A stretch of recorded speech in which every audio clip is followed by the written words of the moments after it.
میں مبلغ بنوں سنتوں کا، خوب چرچا کروں سنتوں کا، ہو کرم بہر خاک مدینہ۔ الحمد للہ رب العالمین، والصلاة والسلام علی سید المرسلین، اما بعد فاعوذ باللہ من الشیطان الرجیم، بسم اللہ الرحمن الرحیم۔ الصلاة والسلام علیک یا رسول اللہ وعلى آلك وأصحابك يا حبيب الله۔ الصلاة والسلام عليك يا نبي الله وعلى آلك وأصحابك يا نور الله۔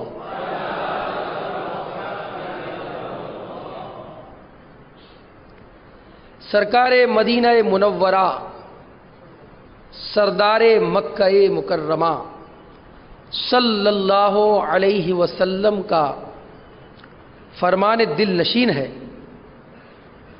فرض حج کرو، بے شک اس کا اجر 20 غزوات میں شرکت کرنے سے زیادہ ہے، اور مجھ پر ایک مرتبہ درود پاک پڑھنا اس کے برابر ہے۔ صلو علی الحبیب صلی اللہ تعالی علی محمد صلی اللہ علیہ وسلم، صلاۃ و سلام علیک یا سیدی یا سیدی یا سیدی، یا مکی یا مدنی یا عربی یا ہاشمی یا قرشی یا رسول اللہ۔ میرے میٹھے میٹھے اور پیارے پیارے اسلامی بھائیوں، درود پاک کی فضیلت آپ نے سماعت کی، نیت کیجئے کہ روزانہ درود پاک پڑھیں گے، اور ہمارے مدنی انعامات میں بھی اس کی ترغیب ہے کہ ہم روزانہ 313 مرتبہ درود پاک پڑھیں۔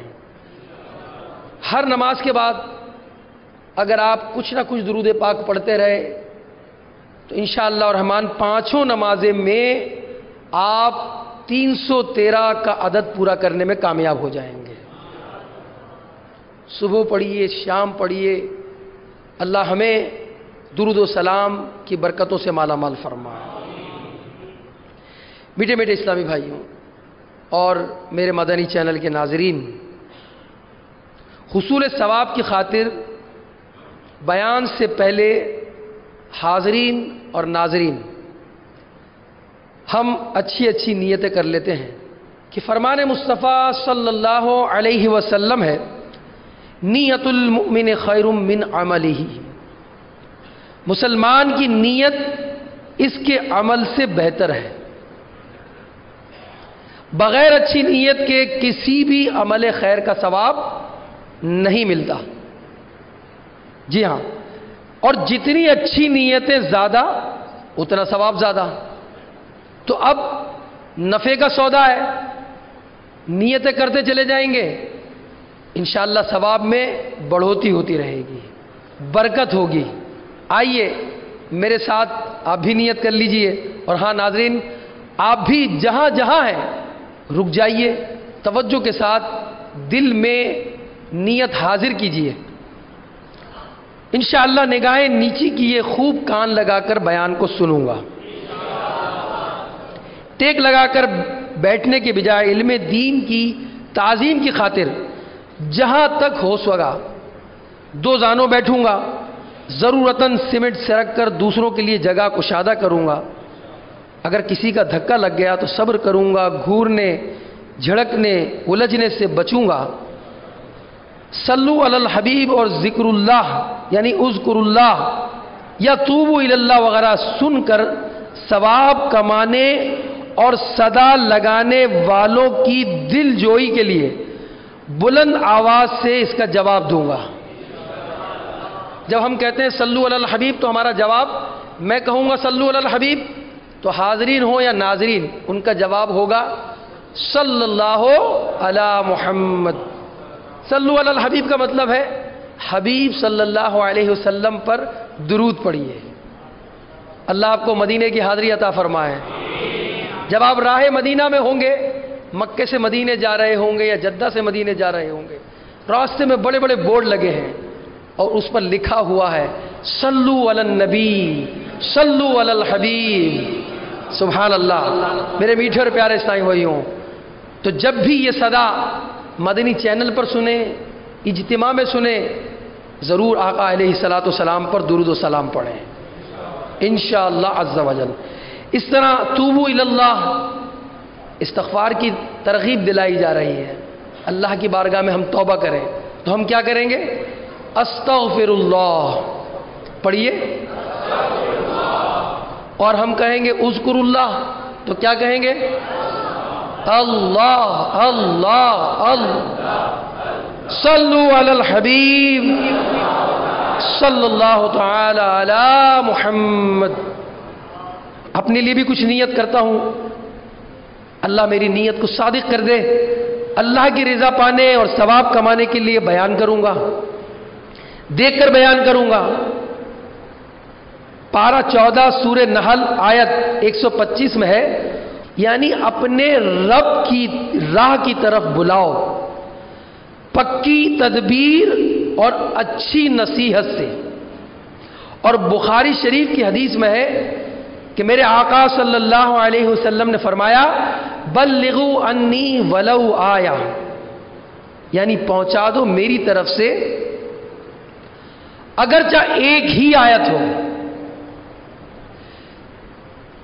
تو دیے ہوئے احکام کی، یعنی قرآن پاک کی اور جو حدیث پاک بیان کی، اس میں دیے ہوئے احکام کی پیروی کروں گا، نیکی کا حکم دوں گا اور برائی سے منع کروں گا۔ اشعار پڑھنے نیز عربی، انگریزی اور مشکل الفاظ بولتے وقت دل کے اخلاص پر توجہ رکھوں گا، یعنی اپنی علمیت کی دھاک بٹھانی مقصود ہوئی تو بولنے سے بچوں گا۔ اے کاش اس میں بھی میری نیت صادق ہو جائے۔ مدنی قافلے اور دیگر مدنی کاموں کی انشاءاللہ رغبت دلاؤں گا، کہا لگانے اور لگوانے سے بچوں گا۔ نظر کی حفاظت کا ذہن بنانے کی خاطر نگاہیں نیچی رکھ کر بیان کرنے کی کوشش کروں گا۔ صلو علی الحبیب صلی اللہ تعالی علی محمد صلی اللہ علیہ وسلم، صلاۃ و سلام علیک یا سیدی یا سیدی یا رسول اللہ۔ میرے میٹھے میٹھے اسلامی بھائیوں اور مدنی چینل کے ناظرین، آج میں آپ کے سامنے ایک ایسی عظیم ہستی کے متعلق چند مدنی پھول پیش کرنے کی سعادت کروں گا، جن کی وجہ سے اسلام کی عزت، شان و شوکت اور قوت میں اضافہ ہوا، اور اس ہستی نے سخاوت کے دریا بہائے، جن کے فیضان کئی صدیاں گزر جانے کے باوجود آج بھی جاری و ساری ہے، اور جن کے مزارے پر انوار پر ہر وقت لوگوں کا گویا ہجوم لگا رہتا ہے، اور لوگ حاضر ہو کر منہ مانگی مرادیں پاتے ہیں۔